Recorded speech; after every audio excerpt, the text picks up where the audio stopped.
Hello दोस्तों, refix India के YouTube channel पे आपका फिर से स्वागत है।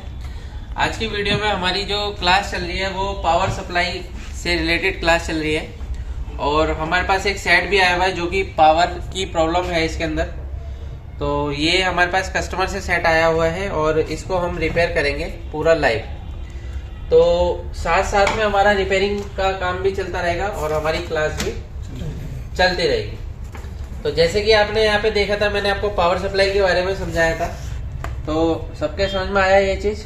हाँ जी। तो अब हम क्या करेंगे, इसी के आधार पे इसको हम चेक करेंगे, ठीक है ना। तो इसके अंदर प्रॉब्लम क्या है, इसके अंदर 12 वोल्ट की सप्लाई नहीं मिल रही है जिसकी वजह से ये डेड कंडीशन में है।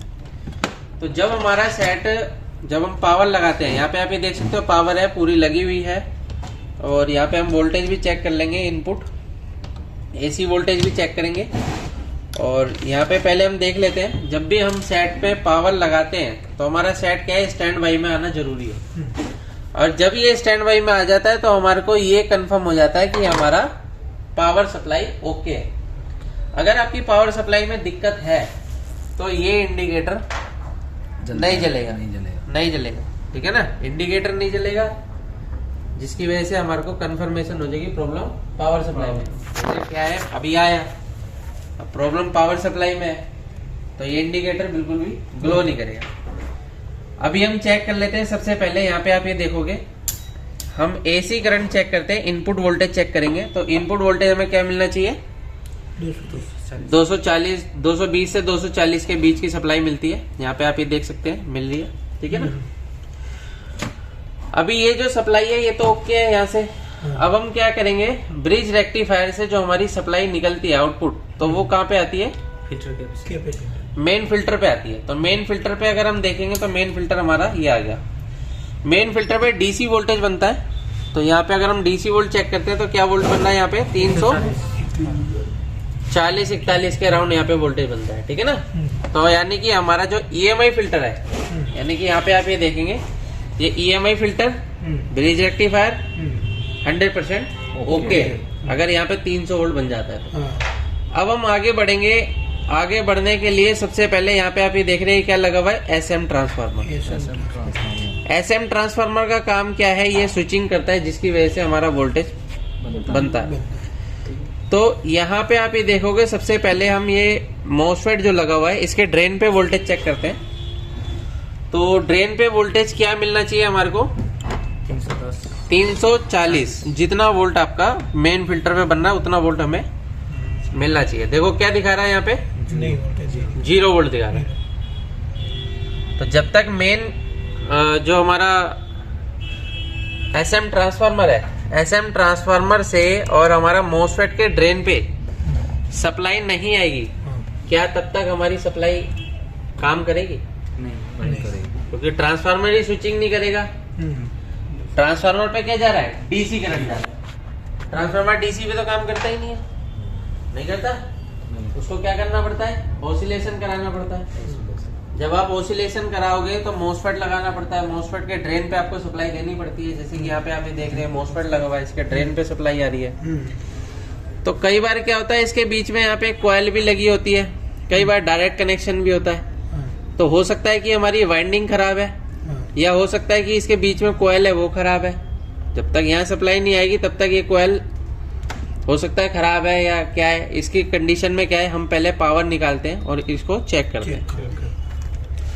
तो जैसे कि आप यहाँ पे देख रहे हैं, सबसे पहले मैं पावर को रिमूव कर रहा हूँ। मल्टीमीटर को कहाँ सेट करेंगे, कंटिन्यूटी पे, क्योंकि कॉइल कहाँ चेक होती है, कंटिन्यूटी पे चेक होती है। अभी यहाँ पे देखो तो हमारा ट्रांसफार्मर ये है और ट्रांसफार्मर की वाइंडिंग से जो ये सप्लाई देख रहे हो, या भी ये सप्लाई सीधी मॉसफेट के ड्रेन पे आ रही है। तो ये कॉइल लगी हुई है, ये कॉइल लगी हुई है। ये कॉइल जो है, इस कॉइल से आप ये देख रहे हो ट्रैक पूरा कहाँ पे जा रहा है, मॉसफेट के ड्रेन पे जा रहा है। ये पूरा ड्रेन से जुड़ा हुआ है ये सारा, ठीक है ना। अब जब तक यहाँ पे हमारा 300 वोल्ट नहीं बनेगा मॉसफेट के ड्रेन पे, तब तक ये मॉसफेट स्विचिंग नहीं करेगा, है ना। तो फॉल्ट देखो कई तरीके के आते हैं। जैसे कि आपने देखा कि मॉसफेट के ड्रेन पे हमें सप्लाई नहीं मिल रही। कई बार क्या होता है, सप्लाई मिल रही होती है, तो वो तरीका मैंने आपको बताया है कैसे चेक करना है। तो यहाँ पे अभी क्या है, आप यहाँ पे देखोगे तो ये जो ट्रांसफार्मर है इसकी वाइंडिंग भी चेक कर लेते हैं। वाइंडिंग कैसे चेक करेंगे, कंटिन्यूटी देती है, ये भी ओके है। यानी कि मेन फिल्टर से सप्लाई गई, वाइंडिंग से होती हुई हमारे इस पे जानी चाहिए। तो इसके बीच में क्या लगी हुई है, कॉइल लगी हुई है। तो यहाँ पे आप ये देख सकते हो क्या दिखा रहा है, कॉइल 0 ओपन दिखा रहा है। ओपन मीन्स क्या है, ये इंटरनली खराब हो चुकी है, ठीक है ना। तो ये खराब होने की वजह से क्या है, हमारा ये वोल्टेज यहाँ पे नहीं जा रहा है। तो हम क्या करेंगे, सबसे पहले इसको रिप्लेस करके देखते हैं। किसी भी सेट में से आप निकाल के इसके अंदर लगा सकते हो। तो कई बार देखो ऐसी कॉइल भी आपको देखने को मिलती है, ये कॉइल है, ये भी कॉइल है, ठीक है ना।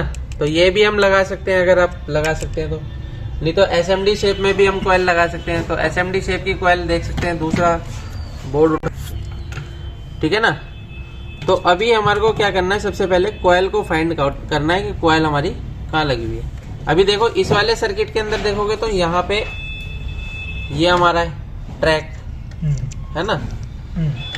और देख लेते हैं, तो देखो सप्लाई के अंदर क्या है, ऑलमोस्ट सारी सप्लाईयाँ एक जैसी होती हैं वैसे चेक करने में। अब देखो यहाँ पे डायरेक्ट कनेक्शन जा रहा है, है ना, डायरेक्ट जा रहा है। तो किसी में कॉइल मिल सकती है, किसी में कॉइल नहीं मिल सकती।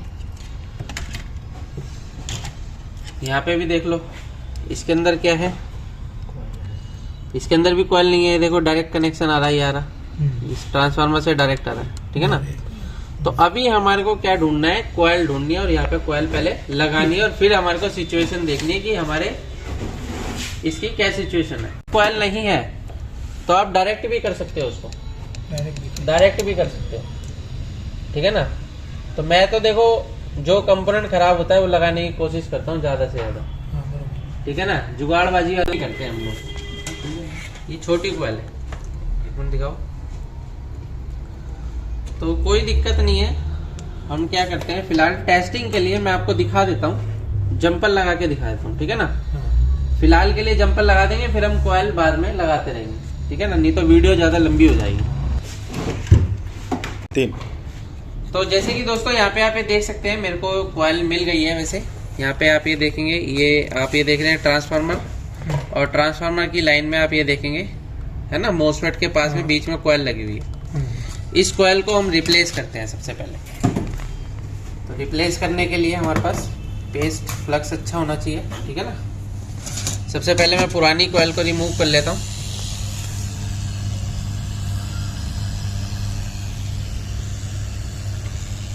यहाँ पे देख सकते हैं, मैंने पुरानी कॉइल को रिमूव कर दिया। लगा रहा हूँ दूसरी।